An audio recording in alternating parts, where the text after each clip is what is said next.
gofanaha ismaamulka Wajeer Axmed Cali Mukhtaar Weerar ayaa maanta ku wareejiyay lacagihii ka maqnaa waaxda isbeddelka cimilada ee hoose ismaamulka Wajeer lacag gaaraysa 75 milyan. qaar ka mid ah qandaraasleyda ay lacagaha ka maqneed ayaa u mahadceliyeen gofanaha ismaamulka Wajeer. waa mahad iskale, waxaan mahad koowaad u celinaa ilaahigii maanta inta isku keenkeen.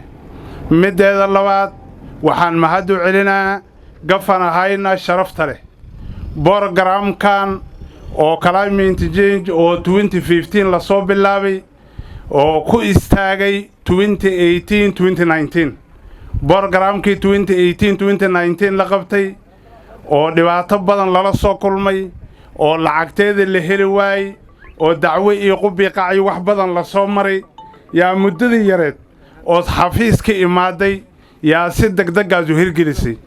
waxaan kaaga mahadnaqaynaa bana gofana sharafaad leedahay, khayr Allah ku siiyo, waan ku garab taaganahay habeen imaanin ilaahayna garabkaada ha la jiro. xafiiska environment si Demronay walaalkay Axmed Biyeska Cabdiraxmaan iyo staafka inta joogo oo mar badan ayaa uu ku hinaaqsan oo xool raadinayna aan ma aan ku iimaanay dibkeena kala kulmeen raaligilaan ka siinaya qaasatan Mashmuud Axmed oo wax badan dawladda difaaci dadweynaha deji oo deji dhowr jeer maxkamadka soo celi xafiis culaysaas asaga xamidi kirin cibun astur darteed qoortu gashtin oo mahad celinaya.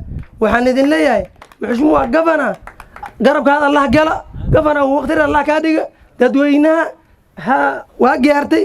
mideeda kale Wajeer waxay ka gudubtay wax qabiil la dhah waxay u gudubtay wax qaran la dhah. gofanaha ismaamulkani Wajeer ayaa ka hadlay lacagta uu maanta ku wareejiyay waaxda isbeddelka cimilada. lacagta aan maanta bixinaynana waa waxyaabaha aan leenahay way xakameyn kartaa. definitely kaligeed ma xakameyn karto, laakiin waxyaabo badan oo inoo laga baahan yahay jirta sidoo sheegayay Mheshimiwa Nuno oo geeda inaan beerno halihii aan maaragtay aan haysanay inaanan sii goynin waxyaabo badan oo laga baahan yahay jirta. laakiin lacagtani maanta waa arin ku jiro sida noola sheegay act la mariyay 2016 waxay qoraysaa lacagta countiga ay helayso boqolkiiba 2% inay aado in lagu xakameeyo isbeddelka cimilada. sida daraaddeed lacagtan waa lacag specifically sida loogu talagalay waxaana ku wanaagsan tahay community-ga ayaa la imaada projectada lagu qabanayo wax oo ay decision ka imaanayo countiga oo ay leedahay ward fulani waxaas laga sameeyo ma midda kale waa all the 30 ward soddon ward oo dhanba waa beneficiaries. markii la bilaabayo 2016 NGOs-ka iyo partners fara badan ayaa interested ahayn oo qayb ka bixiyeen lacagta ayada. laakiin hadda 75 milyan aan bixinayna countiga kaliya bixinaysa sababtoo ay tahay ma aanan respect garaynin ma aanan gudanin anaga dhinacin wixii laga rabay.